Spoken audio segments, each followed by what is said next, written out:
ओम नमः शिवाय। शिव यानी महाकाल, भोलेनाथ, शंभू, नीलकंठ और न जाने ऐसे कितने नामों से पुकारे जाते हैं। शिव की महिमा के बहुत से किस्से धार्मिक किताबों में मिलते हैं। शिव आदि हैं और अंत भी, अर्थात शिव सृष्टि के कण कण में विद्यमान है। शिव महिमा से कोई व्यक्ति अछूता नहीं है और इसी चमत्कार को चित्रित करने के लिए यह कहानी लिखी गई है, जो आपको धार्मिक ज्ञान के सागर में स्नान करने को विवश कर देंगी। एक शहर था जहाँ बहुत बड़ा मंदिर था। मंदिर में भक्तों का तांता हमेशा लगा रहता था। मंदिर के आने जाने वाले रास्ते में धार्मिक सामग्री बिक्री हेतु छोटी छोटी दुकानें लगी हुई थी और उन्हीं दुकानों में एक दुकान ओंकार की थी। वह शिव का अटूट भक्त था। वह कई घंटों शिव की पूजा में लगा रहता था।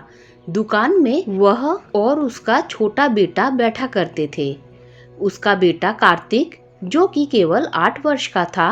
हालांकि कार्तिक दुकान के काम के साथ साथ अपनी पढ़ाई में भी बराबर ध्यान देता था, जिस वजह से वह अपनी सभी कक्षाओं में अच्छे अंकों से उत्तीर्ण होता आया था। ओंकार अपने बेटे से बहुत प्यार करता था। ओंकार की पत्नी कार्तिक को जन्म देते ही दुनिया छोड़ चुकी थी। बचपन से कार्तिक को ओंकार ने माँ और बाप दोनों का प्यार दिया था। कार्तिक अपने पिता का आज्ञाकारी बेटा था। वह घर के काम के साथ साथ दुकान का काम भी संभाल लेता था। उनकी जिंदगी बहुत मज़े से चल रही थी। लेकिन एक दिन नगर निगम का ऐलान होता है कि मंदिर परिसर से सभी दुकानें हटाई जाएंगी। इसका सीधा मतलब था, जिसकी स्वयं की जमीन होगी वही वहां पर धंधा कर सकता था। ओंकार अपने घर में पूजा कर रहा था। जैसे ही उसे यह बात पता चलती है, उसके पैरों तले जमीन खिसक जाती है, क्योंकि मंदिर परिसर की वह दुकान उसकी रोजी रोटी थी और उस दुकान के अलावा उसके पास आमदनी का कोई और जरिया नहीं था। वह तुरंत भगवान शिव के सामने बेसुध होकर लेट जाता है। ओंकार की आंखों में आंसू आ जाते हैं और वह शिव भगवान से कहता है, क्यों दे रहे हो मुझे इतनी तकलीफ प्रभु? क्या मैंने कोई पाप किए थे? कुछ देर बाद ओंकार शिव भगवान के सामने हाथ जोड़कर खड़ा होता है और अपनी दुकान की तरफ भागता है। सभी दुकानदारों को दुकान से सामान खाली कराने के लिए 1 दिन का समय दिया जाता है, जिसके लिए लाउडस्पीकर से लगातार सारे मंदिर परिसर में सरकारी ऐलान होता रहता है।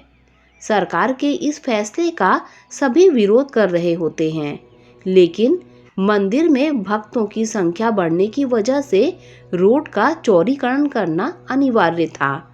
हालांकि प्रशासन ने मंदिर से थोड़ा दूर एक सरकारी ज़मीन में दुकानें बनाने की इजाज़त दे दी थी, लेकिन उन ज़मीनों को लीज़ पर लिया जाना था और लीज़ की रकम लगभग ज़मीन की कीमत के बराबर ही पहुंच रही थी, जो कि ओंकार की पहुंच से बाहर थी।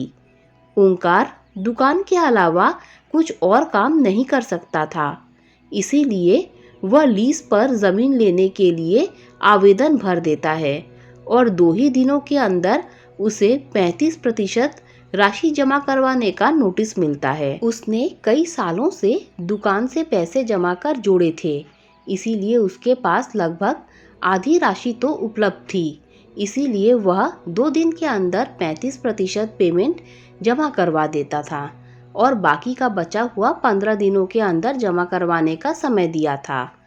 ओंकार अपने बेटे से कहता है कि बेटा, हमें ये ज़मीन कुछ भी करके लेना होगा। मेरे पास आधे ही पैसे हो पा रहे हैं, बाकी पैसों के लिए हम बैंक से लोन लेते हैं। कार्तिक उम्र में छोटा ज़रूर था, लेकिन वह बहुत समझदार था। वह अपने पिता की बात से सहमत हो जाता है। ओंकार अपने बेटे को लेकर बैंक पहुंच जाता है और प्रबंधक के पास जाकर लोन के लिए आवेदन देता है। बैंक प्रबंधक उससे कहते हैं कि हम आपको बैंक लोन तभी दे सकते हैं जब कोई ऐसा व्यक्ति जो आपकी गारंटी दे, जिसका खाता हमारे बैंक में हो। ओंकार इस बैंक से संबंधित किसी व्यक्ति को नहीं जानता था। वह यहाँ पहली बार आया था। ओंकार हताश हो जाता है और वह बैंक के बाहर सर में हाथ रखकर बैठ जाता है। तभी उसके पास एक व्यक्ति तिलक लगाए पहुंचता है। वह कार्तिक को एक चॉकलेट देता है और ओंकार से पूछता है, क्या बात है, आप परेशान लग रहे हैं? ओंकार अपनी समस्या उसके सामने रख देता है। तभी वह व्यक्ति कहता है, बस इतनी सी बात है, चलिए मैं आपकी गारंटी देता हूँ, मेरा भी खाता इसी बैंक में है। यह बात सुनते ही ओंकार के चेहरे में चमक आ जाती है। वह जल्दी से अपने कागज लेकर बैंक के अंदर दोबारा चल देता है। ओंकार अंदर पहुंचकर बैंक प्रबंधक के सामने गारंटी के तौर पर इसी व्यक्ति को प्रस्तुत कर देता है और सारी प्रक्रिया होते ही ओंकार को बैंक से लोन मिल जाता है।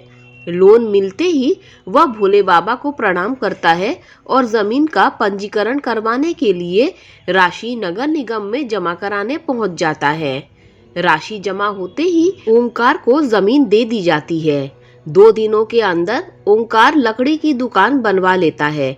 ओंकार दुकान के अंदर सबसे पहले शिव की मूर्ति स्थापित करता है और उसके बाद अपने धंधे की शुरुआत कर देता है। उसे लोन चुकाने का टेंशन खाए जा रहा था। ओंकार की दुकान सबसे आखिर में थी, इसीलिए उसकी दुकान में कम ग्राहक पहुंचा करते थे। वह इतना भी पैसा नहीं कमा पा रहा था कि उसके प्रतिदिन के खर्चे पूरे हो सकें। ओंकार परेशान रहने लगा। एक दिन उसकी दुकान में वही व्यक्ति फिर आए जिन्होंने बैंक में उसे लोन की गारंटी दी थी। उन्हें देखते ही ओंकार अपनी दुकान में बैठने को कहता है और जल्दी से उनके लिए चाय नाश्ते का इंतजाम करता है। और जैसे ही वह व्यक्ति ओंकार से उसकी दुकान के हाल चाल पूछते हैं तो वह अपना दुखड़ा रोने लगता है। वह व्यक्ति शिव की मूर्ति को नीचे रखे देख ओंकार से कहता है, तुमने शिव भगवान को ऐसे स्थापित क्यों किया है? उनके लिए छोटा सा मंदिर बनवा लो, तुम्हारा कल्याण हो जाएगा। और इतना कहकर वह वहां से चले जाते हैं। ओंकार उस व्यक्ति के जाते ही अपने काम में लग जाता है। 1-2 महीने के अंदर ओंकार की हालत बदतर होने लगती है। वह कर्ज में डूबता जा रहा था, लेकिन इसके बावजूद वह शिव की पूजा में उतना ही समय देता था जितना हमेशा देता आया था। एक दिन वह थोड़ा जल्दी दुकान पहुंच जाता है और दुकान की सफाई करने लगता है। ओंकार को अचानक उस व्यक्ति की बात याद आती है, शिव के लिए छोटा सा मंदिर बना लो। तभी ओंकार कुछ मजदूरों को बुलाकर दुकान के कोने में छोटा सा मंदिर बनवाने के लिए गड्ढा खुदवाने लगता है। लेकिन बहुत प्रयास करने के बाद भी उस जगह गड्ढा नहीं हो रहा था और जब मिट्टी हटाकर मजदूर देखते हैं तो वह दंग रह जाते हैं। उन्हें एक विशाल शिवलिंग का ऊपरी हिस्सा दिखाई दे रहा था और जैसे ही वह किनारे की मिट्टी हटाते हैं तो सभी के पसीने छूट जाते हैं, क्योंकि यह कोई साधारण शिवलिंग नहीं था। इसका आकार बहुत विशाल था और इसका पत्थर फौलाद से भी मजबूत था। शिवलिंग निकालते ही दुकान के चारों तरफ से हजारों लोगों की भीड़ जमा हो जाती है। दूर दूर से लोग वहां शिवलिंग देखने पहुंच जाते हैं। शिव की इतनी बड़ी मूर्ति जमीन के अंदर से निकलते ही खनिज विभाग के लोग उसे जब्त कर लेते हैं। शिवलिंग को मंदिर की संपत्ति मानकर मंदिर में स्थापित कर दिया जाता है, लेकिन मूर्ति निकलने की वजह से ओंकार की दुकान की कीमत आसमान छूने लगती है। सभी ग्राहक उसी दुकान से सामान लेने के लिए लाइन लगाने लगते हैं। दरअसल लोग उस जमीन को शिव जन्मभूमि का अंश समझने लगते हैं। शिव महिमा ने ओंकार के जीवन को बदल दिया। ओम नमः शिवाय। दोस्तों, अगर कहानी अच्छी लगी हो तो लाइक शेयर सब्सक्राइब कीजिए। Thank you.